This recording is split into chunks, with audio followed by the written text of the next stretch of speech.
பிளாசி முதல் செங்கோட்டை வரை உரை ஓவியம்.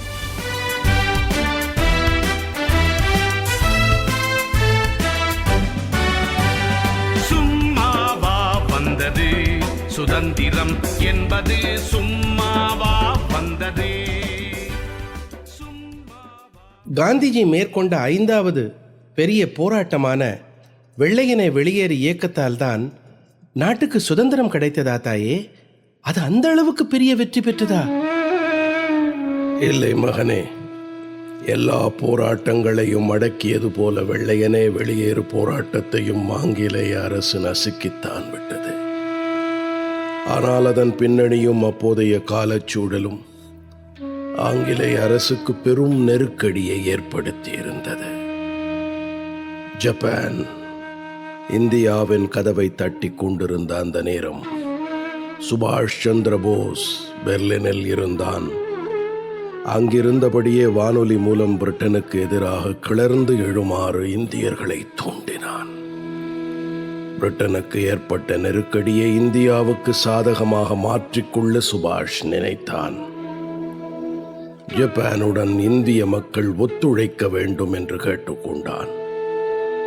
ஜப்பானின் வரவு மூலமே பிரிட்டிஷாரிடம் இருந்து இந்தியாவுக்கு விடுதலை கிடைக்கும் என்று வீர உரை நிகழ்த்தினான். அவனது வீர வார்த்தைகள் இந்திய மக்களிடையே ஜப்பான் ஆதரவு எண்ணத்தை ஏற்படுத்தியது.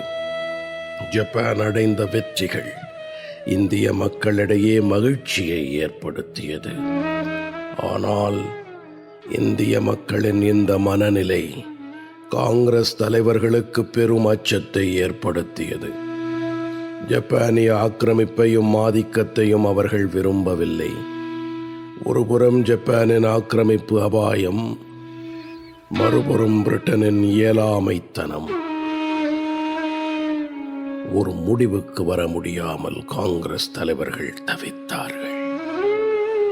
போரின் விளைவை கணிக்க முடியாததால் எந்த பக்கம் சாய்வது என்று தங்களுக்குள் விவாதங்களை நடத்தினார்கள். ஆனால் பலரும் இந்த 2 ஏகாதிபத்தியங்களையும் விரும்பவில்லை. சுபாஷ் சந்திர போஸ் ஜப்பானின் ஆதரவாளனாக இருந்தான். ஜவஹர்லால் நேரு பிரிட்டனுடன் சமரச பேச்சை நடத்துவதில் குறியாக இருந்தான். ராஜகோபாலாச்சாரியோ தேசிய அரசாங்கத்தை ஏற்படுத்த வேண்டும் என்று வற்புறுத்தினான். காங்கிரசும் முஸ்லிம் லீகும் ஒத்துப்போகாமல் பிரிட்டனுடன் உடன்பாட்டுக்கு வருவது சாத்தியமற்றது என்று அவன் கருதினான். அனைவரும் காந்தியின் முடிவை ஆவலுடன் எதிர்நோக்கினார்கள்.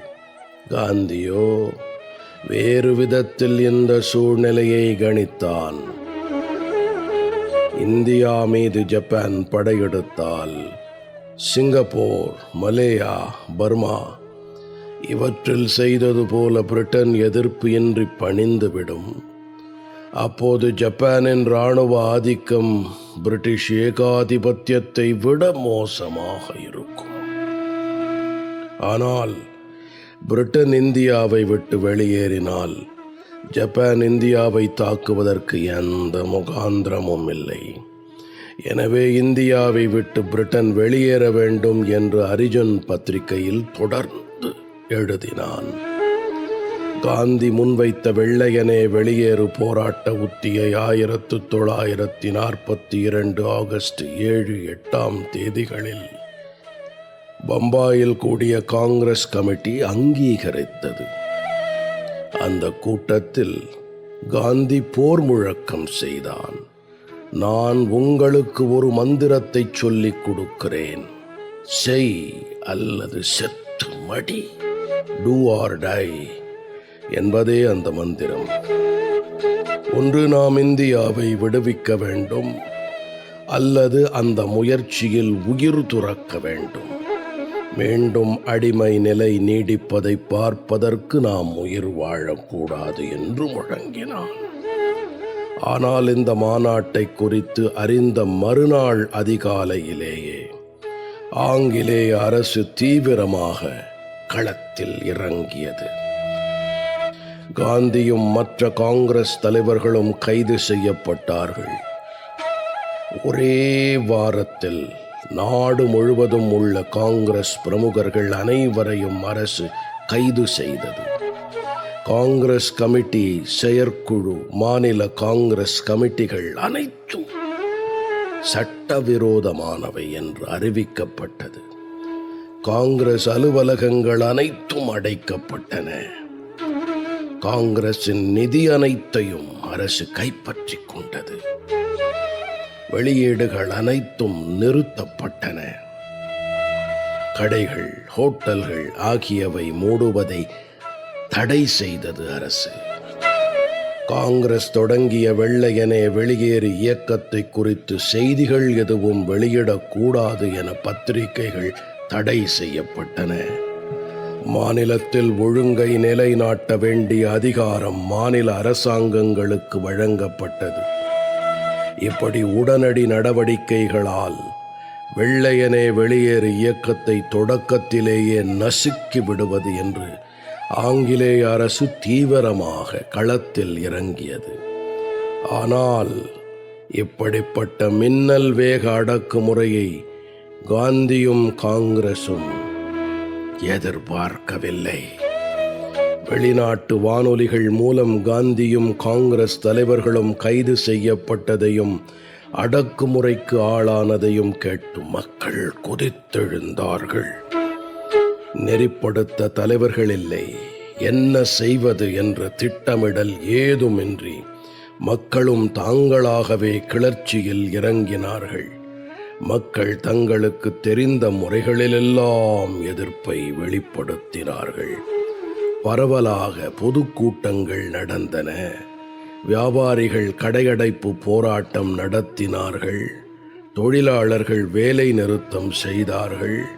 மாணவர்கள் கல்விக் கூடங்களை புறக்கணித்தார்கள்.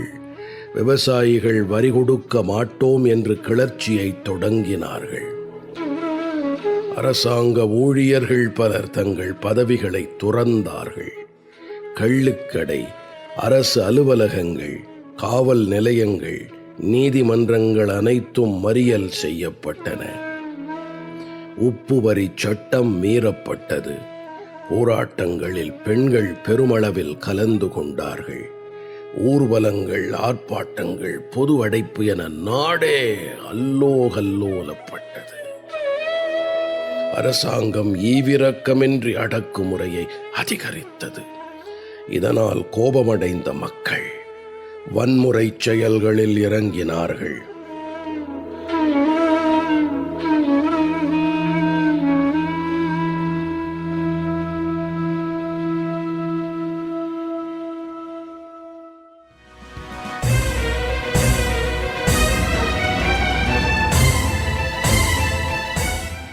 பிளாசி முதல் செங்கோட்டை வரை உரை ஓவியம் கேட்டீர்கள்.